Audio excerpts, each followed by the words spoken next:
women don't want to be with him, and men don't want to be with him. Put your hands together, Mr. Adam Schuck! I would hope men don't want to be with me. It was meant don't want to be me, but I didn't have him proofread it ahead of time. And I was going to get a haircut before I came tonight, but then I realized when I looked in the mirror, I was like, you know what? I'm an uglier version of Rob Schneider. I'm like, I heard some people before the show started, they're like, man, Deuce Bigelow's really let himself go. But then I heard some people like, you can do it!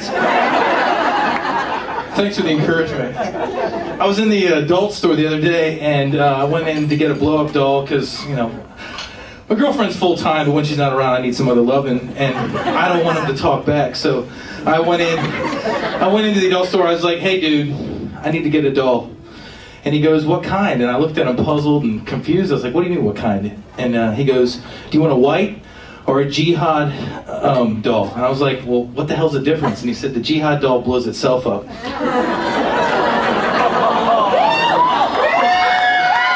That's my only political joke, by the way. That's it. That's all you're going to get out of me. And so, I grew up, and thank God there's a Marriott crowd here, because that's a Mormon company. I grew up Mormon Jew. And seriously, it was really tough being one of 20 kids with 12 Jewish mothers. I mean, and most people with Jewish mothers grow up, you know, self-medicated adults, but Jews, I mean, well, Mormons don't drink or smoke or do any of that stuff, so now I just, you know, and they don't kill themselves either, so I basically got to suffer my whole life now. Mormons are really, really into Boy Scouting, and I grew up a Boy Scout and was an Eagle Scout, and then when I got out of college, I said, you know, let me do something for the community, so I'll do what I know. I don't want to work with geriatrics, I don't know them very well. And so I said, let's do Boy Scouting, but I know what you're thinking. The stereotype is, you know, hey, pedophile, he likes little boys. I'm not there to fuck the little boys. I'm there for the SMILFs, the scout moms I'd like to fuck. They're hot. But, I mean, and it's kind of like what Rachel was saying earlier, you know, the fuck list. I've got the SMILF fuck list. You know, like which moms are the hottest and which ones are single. I've got them all listed out and stuff like that. But the goal of any scoutmaster is the we blows moms. They blow. We blow. That's, you know, that's what we want to get for them. I can never sink that one, but anyway.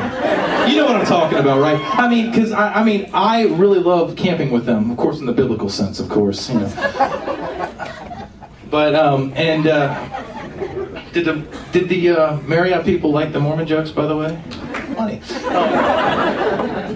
You should join the club. And I had my own radio show for 4 years, and I played heavy metal as, you know, my show, but I didn't play the run-of-the-mill heavy metal. I played a very distinct genre of heavy metal. Some of you may know it. It's called hair metal. It's from the 80s. Rock on, dude! Poison, Motley Crue. No, that's they don't play they don't play me, and I don't play them. So no Freebird. That's not hair metal.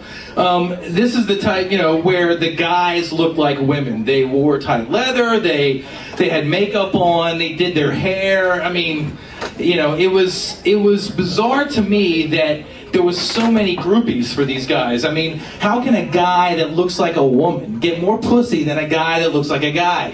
I don't get it. I mean, I can imagine, you know, after the show in the tour bus, you know, there's a girl finishing the drummer off, and then after it's over, he's like, you know, you can go. And she's like, no, I want to trade beauty tips. You know, what kind of hairspray do you use? Aquanet? You know, and she's talking to the rock star. I mean, it's bizarre. And the thing is like this genre, hair metal, was killed severely and very bloodily by grunge music. But it's made a renaissance in the 21st century. These hair metal bands have come back, and they're touring now, and there's still people going out to see these bands. And being the DJ, I would, you know, have to interview these people and go out to these concerts to support the music that I loved playing. But I'm not going to say, you know, I'm telling them I love it. But anyway, it was fun. Anyway, I'm at these shows, and it's the same crowd that was there in 1987 that's there in 2006.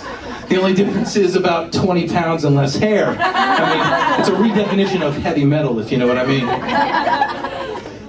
And so I'm looking at these people and I'm like, they really have not left the 80s. I mean, the women have the bangs, the little cow patty bangs with the sticking straight out, and they're wearing the stirrup pants and the spandex. Except their ass is like 3 times as big.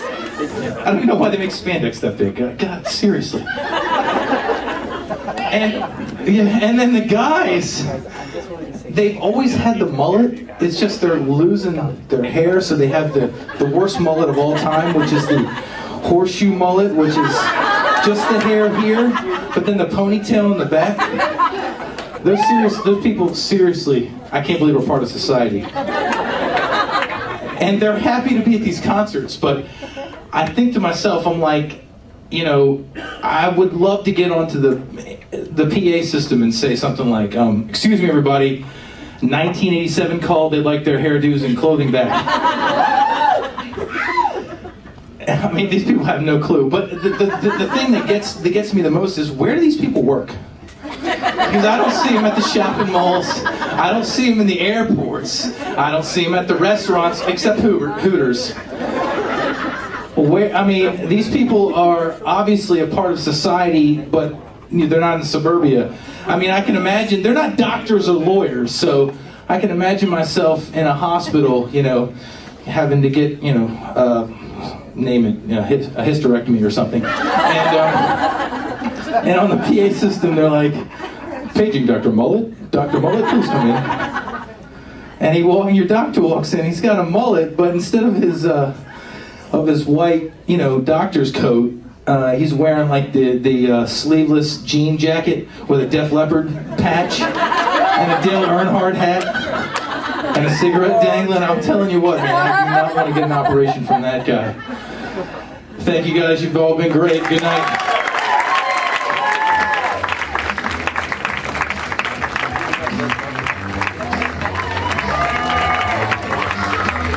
Shot right there! Round of applause.